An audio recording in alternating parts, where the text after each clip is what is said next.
வணக்கம் மக்களே, welcome back to our channel Sathya Dinesh.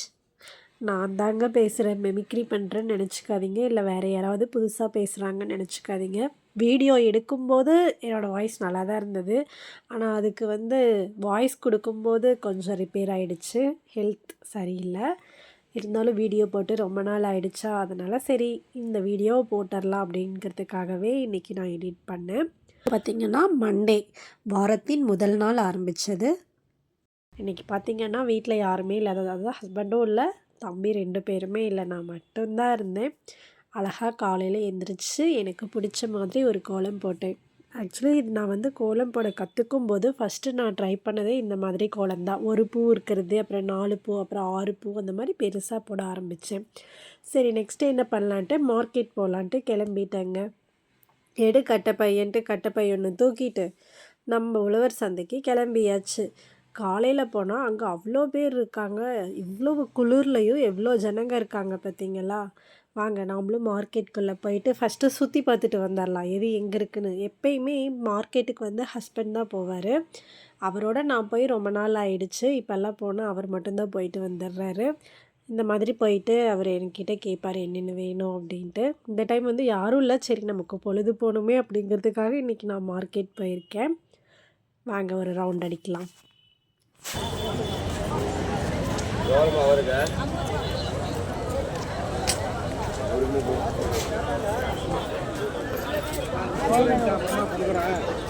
ஆசை போயிடல, அதுதான் கொடுக்குறது.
போட்டுக்குது அந்த வெளியே வெளியில வந்து வெளியில கேட்டாங்க. அவ்வளோதாங்க. இதுதாங்க நம்ம ஊர் மார்க்கெட்டு. ஒரு வழியாக எல்லா பக்கம் சுற்றி பார்த்துட்டு காயெல்லாம் வாங்கிட்டு கிளம்பிட்டேங்க. நான் நிறையாலாம் காய் வாங்க மாட்டேன். எல்லாத்துலேயும் கொஞ்சம் கொஞ்சமாக தான் வாங்கிப்பேன். அப்போ தான் நம்ம நிறையா காய் சாப்பிட முடியும் எல்லாத்துலேயுமே கலந்து வாங்கும்போது. அதனால் வேணுங்கிறதெல்லாம் வாங்கிட்டு வெயிட் பண்ணிகிட்டு இருந்தேன். வழக்கம் போல் இதுவும் டோரா புஜ்ஜி பயணம் தாங்க. டோரா இங்கே இருக்கேன்னா புஜ்ஜி இனிமேல் தான் வருவார். இது வந்து மார்க்கெட்டுக்கு ஆப்போசிட்டில் இருந்த அம்மன் கோவில். அது பார்த்துட்ருந்தேன். பாருங்கள் நம்ம புஜ்ஜி வந்துட்டார். என்னை ட்ராப் பண்ணிவிட்டு நீ பொறுமையாக சுற்றி பார்த்து வாங்கிட்டு வா அப்படின்ட்டு அவர் ஒரு ரவுண்ட் அடிக்க கிளம்பிட்டார். அப்புறம் வந்துட்டு அவர் ரிவர்ஸ் எடுத்துகிட்டு இருந்தார். அதை கொஞ்சம் வீடியோ எடுத்துகிட்டு இருந்தேன். அப்புறமா ஏறி உட்காந்து கிளம்பியாச்சு. எவ்வளோ வண்டி நிற்கிது, எவ்வளோ பேர் போகிறாங்க பார்த்தீங்களா? வாரத்தின் முதல் நாள் திங்கக்கிழமையாச்சே, அதனால் ஆஃபீஸ் போகிறவங்க, ஸ்கூல், காலேஜ் எல்லாருமே ரொம்ப பிஸியான டைம் இது போயிட்டுருந்தாங்க. இவ்வளோ பிஸியான பீப்புள்ஸ் மத்தியில் என்ன மாதிரி இங்கே சும்மா வேடிக்கை பார்க்க வந்தவங்க எத்தனை பேருன்னு தெரியலை. ஆனால் நம்ம சும்மா ஒன்றும் வரலல்ல, மார்க்கெட்டுக்கு போய் காயெல்லாம் வாங்கிட்டு வந்திருக்கோம். எல்லோரும் இருக்கப்போ கூட நம்ம இவ்வளோ பொறுப்பாக வேலை செய்ய மாட்டோம். யாரும் இல்லாதப்போ தான் நம்ம மார்க்கெட் போகிறது என்ன, வீடு சுத்தம் பண்ணுறது என்ன அப்படின்ட்டு நிறையா வேலை பார்ப்போம். ஏன்னா பொழுது போகணும் தானுங்க. எவ்வளோ நேரம் தான் இந்த ஃபோனையும் தள்ளிட்டு டிவியையும் பார்த்துட்டு இருக்க முடியும்? தூங்குறதெல்லாம் ரொம்பவே போருங்க. அதுவும் பகல் டைமில் தூங்குறது அவ்வளோ ஒன்றும் ஈஸியான வேலையே கிடையாது. அது வந்து ஒரு திறமைன்னே சொல்லலாம். ஃபஸ்ட் இருந்தது, ஆனால் இப்போ தம்பியெல்லாம் வச்சு மேனேஜ் பண்ணும்போது அதெல்லாம் இல்லை. ஸோ ஏதாவது ஒன்று பண்ணிகிட்டே இருப்பேன். அதுவும் இல்லைன்னா இந்த மாதிரி கிளம்பிட வேண்டியதுதான். பார்த்தீங்களா, இவர் தான் வள்ளல் அதியமான். ஔவையார் பாட்டி அதியமானுக்கு நெல்லிக்காய் கொடுத்தாங்களா, அந்த ஸ்டாச்சு தான் அங்கே சென்டரில் இருக்குது. அதையெல்லாம் பார்த்துட்டு கிராஸ் பண்ணிவிட்டு ஒரு வழியாக வீடு போய் சேர்ந்தாச்சுங்க. வீட்டை பார்த்தோன்னே யாரும் பயந்துராதீங்க. அது நான் இருந்த வீடு தான், நான் இருக்கிற வீடு தான். கொஞ்சமே குப்பையாக இருக்குது. ஏன்னா பசங்களும் இல்லை, அதை இதையும் இழுத்து போட்டு கொட்ட வேண்டியது, ப்ளவுஸ் ஸ்டிச் பண்ணுறேன்ட்டு அதை இதையும் கட் பண்ணி போட வேண்டியது. கடைசியில் வீடு குப்பை தொட்டியாக மாறிடுச்சு. சரி எல்லாத்தையும் சேர்த்து க்ளீன் பண்ணிக்குவோமே அப்படின்ட்டு ஒரு வீடியோ எடுத்தேன். இதை வேணால் நம்ம பிஃபோர் ஆஃப்டர்னு வச்சுக்கலாம். கையோட இந்த பெட்ஷீட்டு அது இது எல்லாத்தையும் எடுத்து துவைச்சி போட்டுடலாம் அப்படின்ட்டு பாருங்கள், ஒரு குண்டா ஃபுல்லாக பிடிச்சி வச்சுருக்கேன். இதுதான் நம்ம வீடு. சின்னதாக ஒரு கலவரம் நடந்த மாதிரி இருக்கும், யாரும் பயப்பட வேண்டாம். இதெல்லாம் தான் நான் வாங்கிட்டு வந்த காய். எல்லாத்தையும் எப்படி கொட்டி வச்சுருக்கேன் பார்த்தீங்களா? என்னென்ன வாங்கிட்டு வந்தேன்னா பச்சை மிளகாய், அவரைக்காய், தக்காளி, உருளைக்கிழங்கு, கொத்தமல்லி, முள்ளங்கி, கேரட், முட்டைக்கோஸ், வெண்டைக்காய் இதெல்லாம் நான் வாங்கிட்டு வந்தேங்க. பீன்ஸு, இதில் வந்து ஒரே ஒரு பச்சை பட்டாணி அது வந்திருந்தது. அதை மட்டும் தனியாக வச்சுருக்கேன். பார்த்திங்களா, பார்க்கவே அழகாக இருக்குல்ல. இதுக்கு அடுத்து என்ன பண்ணலாம், காலையில் பால் காய வச்சுட்டு மார்க்கெட்டுக்கு போயிட்டு வந்தேன். இவ்வளோ லேட் ஆகிடுச்சு, இதுக்கு மேலே இப்போ சமைச்சு சாப்பிட்றதுன்ட்டு இதுதாங்க 90s கிட்ஸோட ஸ்நாக்ஸு. பிஸ்கெட் எடுத்து போட்டுக்கணும், கொஞ்சமாக பால் ஊற்றிக்கணும், நல்லா கலந்து குழந்தைங்களுக்கு ஊட்டுற மாதிரி சாப்பிட்டுறணும். சிலர் இதை பார்க்கும்போது நினைப்பாங்க, என்ன இது கன்றாவியாக இருக்குது அப்படின்னு. அதை பற்றியெல்லாம் எனக்கு கவலை இல்லைங்க. ஏன்னா எனக்கு பிடிச்சது நான் செஞ்சு சாப்பிட்றேன். பாருங்கள், ஆர்வ கோளாறில் இவ்வளோ சூடாக இருக்கிற பாலை வெறும் கையால் எடுத்து ஊற்றுறேன்னு ஊற்றி சூடு வச்சுக்கிட்டேன். அதுக்கப்புறம் இன்னும் கொஞ்சம் பிஸ்கெட்டு, பால் எல்லாத்தையுமே போட்டு நல்லா கலந்து வேணும்னா சாப்பிட்டு பாருங்கள், நீங்களும் டேஸ்ட்டு நல்லா தான் இருக்கும். அதுக்கு வந்து இந்த உப்பு பிஸ்கெட் 50-50 கிராக் ஜாக்கு, இந்த பிஸ்கெட் வந்து அதோட டேஸ்ட்டு நல்லாயிருக்கும். வெறும் பால் பிஸ்கெட் அவ்வளோதான். இது மட்டும் போதுமா நமக்கு? ரைஸ் வைக்கணும் இல்லை, அதனால் சாப்பாட்டுக்கு கொஞ்சம் அரிசி ஊற வச்சாச்சு ஒரு பக்கமாக. இது தாங்க நம்ம பண்ண 90s ஸ்நாக்ஸ்ன்னு வச்சுக்கலாம். குழப்பி அடிக்க வேண்டியது தான். குழப்பி அடித்து கையோட பொறுக்கி வச்சுருக்கிற துணி எல்லாத்தையும் எடுத்துகிட்டு நம்ம வாஷிங் மிஷின் கிட்ட போயாச்சுங்க. அங்கே போய் எல்லா துணியும் உருட்ட வேண்டியது சுருட்ட வேண்டியது உருட்ட வேண்டியது சுருட்ட வேண்டியதுன்ட்டு வாஷிங் மிஷினை ரொப்பி வச்சாச்சு. அது மட்டும் பண்ணால் போதுங்களா, அது துவைக்கிறதுக்கு வேணுங்கிற மருந்து தண்ணி எல்லாம் ஊற்றிட்டு வாஷிங் மிஷினை ஆன் பண்ணி விட்டாச்சு. அது ஆன் பண்ணி விட்டுட்டு என்னத்தை திருப்புறதுன்னு தெரியாமல் ஏதோ ஒன்று திருப்பி வச்சுட்டும் வந்தேன். அப்பப்போ என்னோடய ஸ்லாங்கில் இந்த கொங்கு தமிழும் வருங்க, கொஞ்சம் அட்ஜஸ்ட் பண்ணிக்கோங்க. ஏன்னா நம்ம ஊரே ஈரோடு தானுங்க, அது இல்லாமல் எப்படி. அப்புறம் ஒரு வழியாக பேட்ச் வைஸாக துணியெல்லாம் போட்டு போட்டு துவைச்சாச்சு.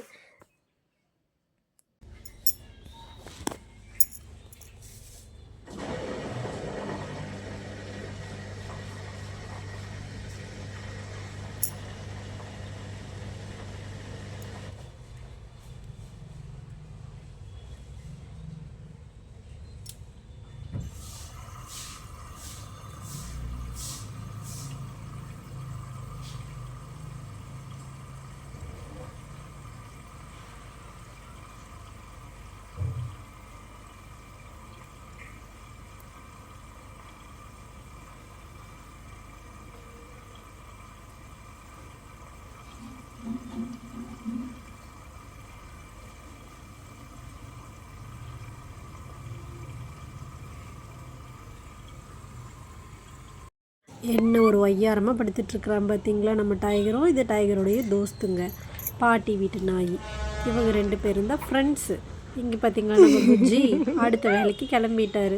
அடுத்து என்ன வேலை, ஏற்கனவே நம்ம ஒரு வீடியோவில் ஷேர் பண்ணியிருப்போங்க. அவர் மாட்டுக்கு தட்டை இருக்க போகிறாரு.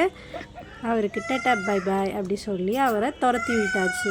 ஏன்னா டைம் ஆகுது இல்லைங்க. பாருங்க அவன் என்னென்ன சேட்டை பண்ணுறான்னு. இந்த நாய்க்கும் அவனுக்கும் அப்படி ஒரு கெமிஸ்ட்ரி ஒர்க் அவுட் ஆகுங்க. அடுத்து வீடு துடைக்கலான்ட்டு வெயிட் பண்ணிட்டு இருந்தேன். திடீர்னு பார்த்தா கோமி ஒரு பக்கம் ஊற்றுது, டேங்க்கு தண்ணி நிறைஞ்சு அது ஒரு பக்கம் ஊற்றுது. எதை பிடிக்கிறது எதை ஆஃப் பண்ணுறதுன்னு தெரியாமல் கேப்பில் போய் ஒன்று ஆஃப் பண்ணிவிட்டு இன்னொரு பக்கம் டம்ளரில் பிடிச்சிட்டு வந்துட்டேருங்க. பாருங்கள் தண்ணி நம்ம கட் பண்ணி விட்டுருந்தோம். இந்த செம்பருத்தி பூச்செடி இது எப்படி நல்லா தலைஞ்சு வந்துருக்குது பார்த்தீங்களா.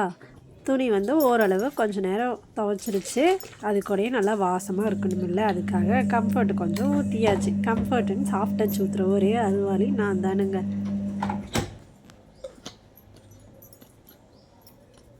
என்ன பண்ணலாம் அப்படின்ட்டு தானுங்க அடுத்து மொட்டை மாடியில் ஏறிட்டேன். அங்கே பார்த்தா என்றைக்குமே காலையில் எழுந்திரிச்சேன்னா இந்த இடத்த பார்த்து கையெடுத்து கும்பிடுவேன். ஏன்னா இங்கேருந்து பார்த்தா நம்ம சிவன் கோயில் ரொம்ப அழகாக தெரியும். இதுக்குள்ளே தாங்க நம்ம மகாலிங்கேஸ்வரர் இருக்கார். எவ்வளோ ஜூம் பண்ணி காட்டியிருக்கேன் பாருங்கள், உங்களுக்கு தெரியுதான்ட்டு.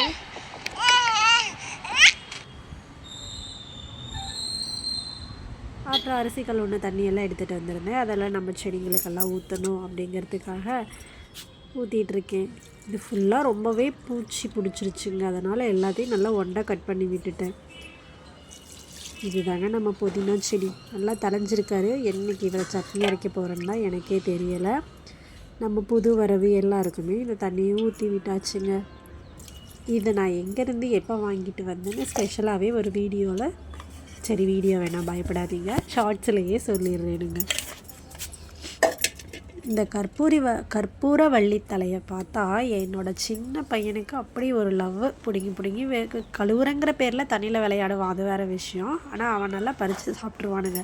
சரி நாமளும் டேஸ்ட் பண்ணி பார்க்கலாமே அப்படின்ட்டு நானும் சாப்பிட்டு பார்த்தேன். அப்புறம் வாங்கிட்டு வந்த காயெல்லாம் கவரில் போட்டு எடுத்து வைக்கணும்ல, அது வேறு கடையை பரப்பி வச்சுட்டு வந்திருக்கிற நடு வீட்டில். பச்சை மிளகாலாம் வாங்கும்போது இந்த மாதிரி காம்பு கிள்ளிட்டு எடுத்து வச்சிங்கன்னா ரொம்ப நாள் பச்சையாகவே இருக்குதுங்க, பழுக்கிறது இல்லை, நல்லாயிருக்கு. ஒரு வழியாக எல்லாத்தையுமே மூட்டை முடிச்சு கட்டுற மாதிரி எல்லாத்தையும் கட்டி வச்சு போட்டு வச்சாச்சு. இப்போ இதை எல்லாத்தையுமே எடுத்து நம்ம ஃப்ரிட்ஜுக்குள்ளே வைக்க போகிறோம். நானும் ரொம்ப நாள் நினச்சிட்டு இருந்தேங்க, ஒரு நாள் ஃபுல்லாக எடுக்கிறத, அதாவது ஒரு நாள் ஃபுல்லாக நம்ம பண்ணுற எல்லாத்தையுமே வீடியோ எடுத்து போடுறாங்களே, நாமளும் ஏன் அந்த மாதிரி ட்ரை பண்ணக்கூடாதுன்னு. ஆனால் வீடியோ எடுக்கும்போது தாங்க தெரிஞ்சது அது எவ்வளோ ஒரு கஷ்டமாக இருக்குது அப்படின்ட்டு. அதுவும் கூட சப்போர்ட்டுக்கு யாராவது இருந்தாங்க அப்படின்னா கூட அவ்வளோவா தெரியாது. ஏதோ ஒன்று பேசிட்டு அப்போயே பேசுகிறது, எடிட் பண்ணுறது எல்லாமே முடிஞ்சிடும். ஆனால் தனியாக எடுக்கிறது கொஞ்சம் கஷ்டம்தாங்க. அப்புறம் துவைச்ச துணியெல்லாம் ஒரு வழியாக எடுத்துகிட்டு வந்தாச்சு. எடுத்துகிட்டு வந்து காயவும் வச்சிட்ருக்கேன்.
அடுத்து என்ன பண்ணலான்னு யோசிக்கும் போது தான் எப்படியும் பெட்ஷீட்டெல்லாம் அலசி போட்டாச்சு, வீடு துடைக்க போகிறோம். இந்த ஒட்டடை மட்டும் ஏன் பேலன்ஸ் வைக்கணும், அடிச்சு விட்டால் பொங்கலுக்கு ஒரு வேலை முடிஞ்சதுன்ட்டு குச்சி எடுத்துகிட்டு சிலம்பாட்டம் ஆட ஆரம்பிச்சிட்டேனுங்க.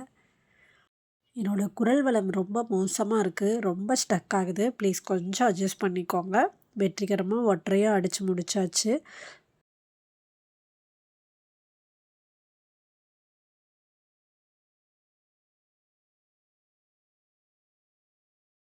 இந்த வேலையெல்லாம் பண்ணிக்கிட்டு நடுவில் குழம்பு வைக்கவே மறந்துட்டேங்க. சரி இப்போ நாம தானே இருக்கோம் அப்படின்ட்டு அமைதியாயிட்டேன். சாப்பாடு மட்டும் வச்சுட்டேன். அடுத்து என்ன, பால் சாதம் தான். காலையில் பிஸ்கெட் சாப்பிட்டது போக மீதி பால் சும்மா தானே இருக்குது, எடுத்து ஊற்று பாலை அப்படிங்கிற மாதிரி குழந்தைங்களுக்கு சாப்பிட வைக்கிற மாதிரி ஆகிப்போச்சு இன்றைக்கி என் பொழப்பு. பால் ஊற்றி கொஞ்சம் உப்பு கொஞ்சம் சர்க்கரை எல்லாத்தையும் போட்டு இந்த குழந்தைங்களுக்கு பால் சாதம் ஊட்டுற மாதிரி எடுத்து சாப்பிட்டாச்சுங்க. இதுவும் சூப்பராக தான் இருக்கும். யாராவது ட்ரை பண்ணுறதா இருந்தால் ட்ரை பண்ணிவிட்டு கமெண்ட் பண்ணுங்கள். ஆனால் மறக்காமல் ஒரு பிஞ்ச் உப்பு சேர்த்திக்கோங்க, அதாங்க டேஸ்ட்டு சூப்பராக இருக்கும்.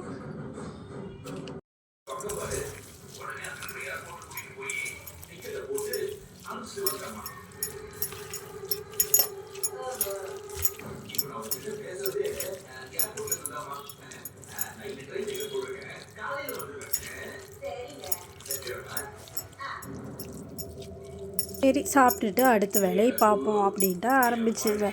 அடுத்து பண்ணும்போது ஒரே சலுப்பாக இருக்க மாதிரி இருந்தது. சரி ஏதாவது ஒரு படத்தை போட்டு விட்டால் அது பாட்டுக்கு ஒரு பக்கம் கத்திட்டு கிடக்கும், நம்ம பாட்டுக்கு பார்ப்போம் அப்படின்ட்டு திடீர்னு நம்ம கேப்டன் ஞாபகம் வந்துருச்சு. சரின்ட்டு அவரை ஓப்பன் பண்ணேன். அங்கே பண்ணால் தவசி. ஆனால் அது அப்பப்போ எட்டி எட்டி பார்க்குற மாதிரி இருந்தது. இதெல்லாம் நமக்கு செட் ஆகாதுங்க. ஏன்னா ஒரே இடத்துல உட்காந்து படம் பார்க்குறதுக்கு ஏதோ ஒரு வேலை செஞ்சுட்டு படம் பார்க்குறதுக்கும் வித்தியாசம் இருக்கும். அடுத்து என்ன பண்ணலாம், பாட்டு கேட்டுகிட்டே வேலை செய்யலாமே அப்படின்ட்டு அதையும் ஒரு உருட்டிகிட்டு இருந்தேங்க. இந்த மாதிரி பாட்டெல்லாம் எப்போ போட்டாலும் கேட்டுகிட்டே இருக்கலாங்க. ஆனால் என்னமோ தெரியலைங்க, திடீர்னு எனக்கு இவர் ஞாபகமாகவே இருந்ததா, அதனால் சரி இவர் பாட்டையும் நடுவில் போடு அப்படின்ட்டு போட்டு கேட்டுட்டு இருந்தேங்க. சூப்பராக இருந்தது. யாருக்கெல்லாம் இந்த மாதிரி பாட்டு கேட்டுக்கிட்டே வேலை செய்ய பிடிக்கும் அப்படின்னு மறக்காமல் கமெண்ட் பண்ணுங்கள். என்ன அப்படி பண்ணும்போது அலுப்பு தெரியாது, எவ்வளோ நேரம் வேலை பண்ணாலும் ஜாலியாக நம்ம பாட்டுக்கு ரிலாக்ஸாக பண்ணிகிட்ருக்கலாம். அதுவும் அன்றைக்கி என்ன தொல்லை பண்ணுறதுக்கும் வீட்டில் யாரும் இல்லை. துவைச்சதெல்லாம் எடுத்து தலைகாணியெல்லாம் உரையெல்லாம் போட்டுட்டு அடுத்து வீடு துடைக்க ஆரம்பித்தாச்சு. வீடு துடைக்க பாருங்கள், உப்பு மஞ்சள்தூள் எப்பயுமே போடுவேன். அது இல்லாமல் எக்ஸ்ட்ரா நம்ம இன்றைக்கி கோமியம் பிடிச்சிட்டு வந்தோம்ல, அதையும் இதுக்குள்ளே ஊற்றியாச்சு. எங்கே கோமியத்தை டம்ளரில் பிடிச்சிட்டு வந்து எடுத்து இதை குடிச்சிருவோமோ அப்படின்னு ஒரு பயம் இருந்தது. ஆனால் அதை நல்ல வேலை தனியாகவே வச்சுருந்தேன், ஃபுல்லாக எடுத்து அதில் ஊற்றிட்டேன்.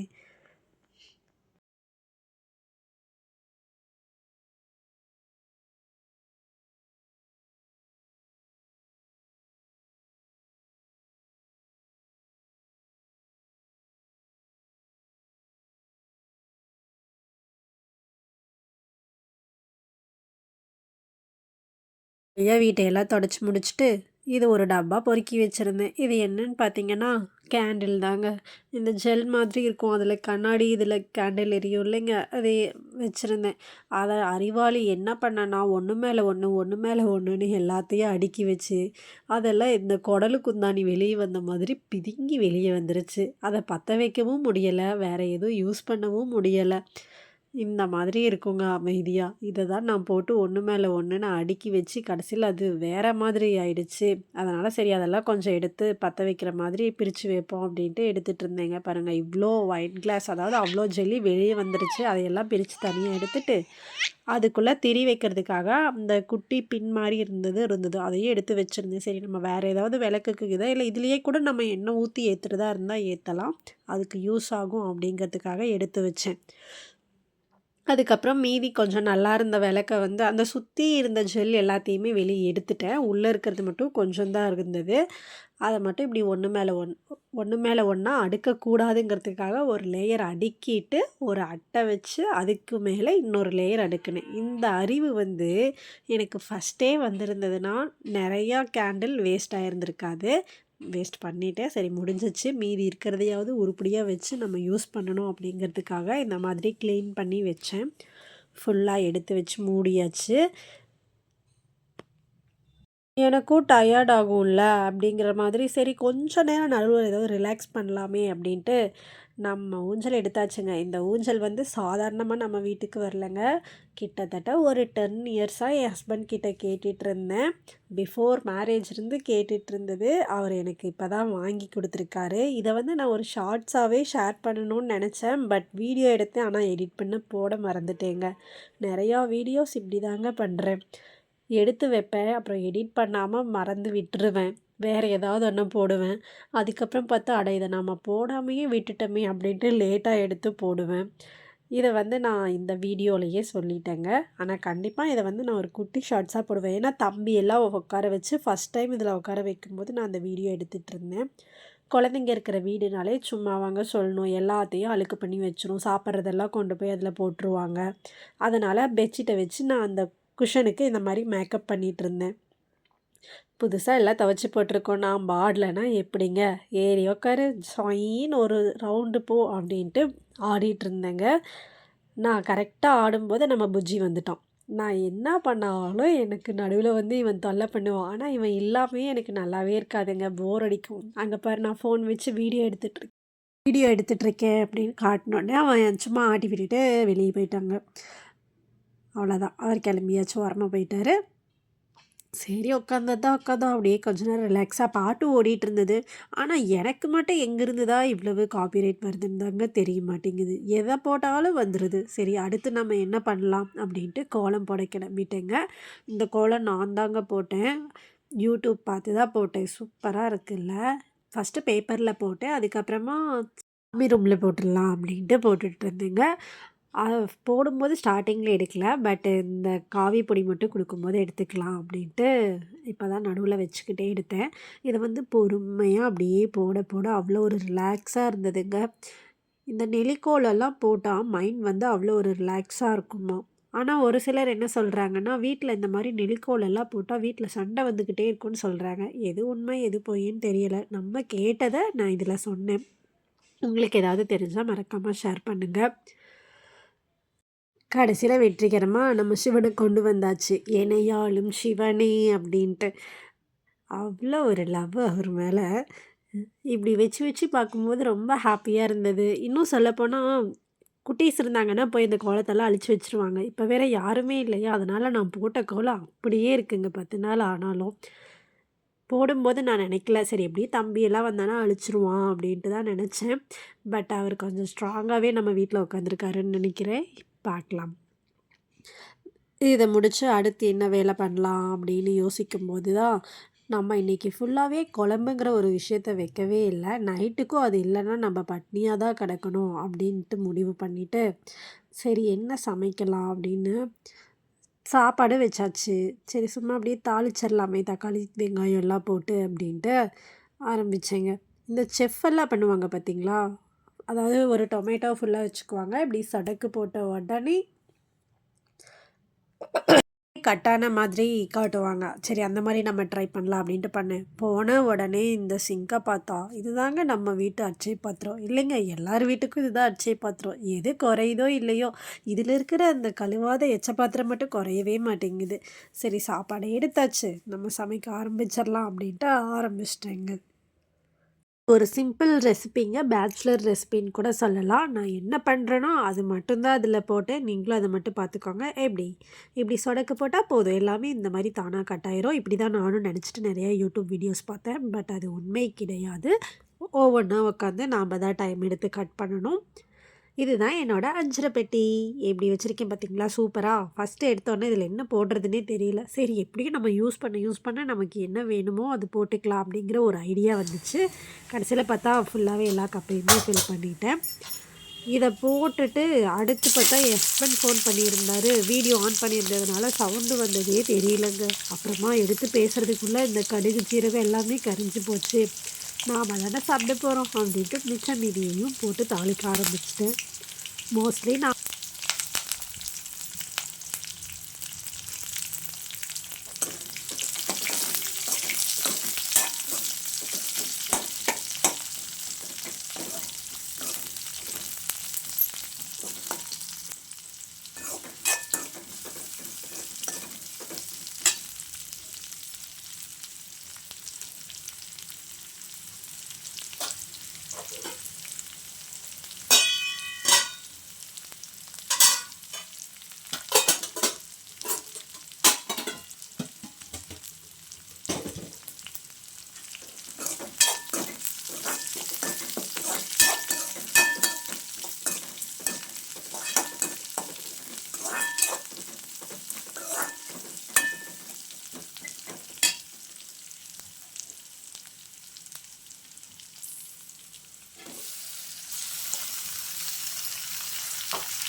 சாப்பாடு ரெடி ஆகிடுச்சு.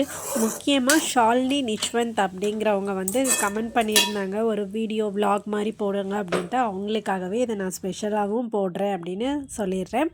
நிஜமாகவே சிஸ்டர், உங்களுக்காக எல்லா ஒய்ஃபுமே நிம்மதியாக தூங்குறதுக்கான ஒரே விஷயம் இந்த மாதிரி பாத்திரம் வந்து க்ளீனாக இருக்கிறது தாங்க. பாத்திரம் இல்லை, சிங்க்கு க்ளீனாக இருக்கிறது தாங்க. எல்லா பாத்திரத்தையும் விலைக்கு கமுத்திட்டேன். அப்போ தாங்க நிம்மதியான தூக்கமே வரும். எல்லாம் முடிச்சுட்டு சாப்பிட்டு சரி போய் தூங்கலாம் அப்படின்ட்டு லைட் ஆஃப் பண்ண வெளியே வந்தால் கோலம் பாருங்கள், காலையில் போட்டது அப்படியே இருக்குது. ஏன்னா அழிக்கிறதுக்கு என்னோட செல்லக்குட்டி ரெண்டுமே இங்கே இல்லைல்ல, ஸ்கூல் லீவுக்காக அம்மா வீட்டுக்கு போயிருக்காங்க. அப்படியே நம்ம நிலாவையும் பார்த்து கொஞ்ச நேரம் ரசிச்சிட்டு இருந்தேன். அந்த தென்னங்கீத்து சந்தில் அவர் அழகாக தெரிஞ்சிட்டு இருந்தார். அப்புறம் அவ்வளோதானுங்க. நம்ம வீடியோவை இவ்வளோ நேரம் பொறுமையாக பார்த்ததுக்கு ரொம்ப ரொம்ப தேங்க்ஸ். Good night.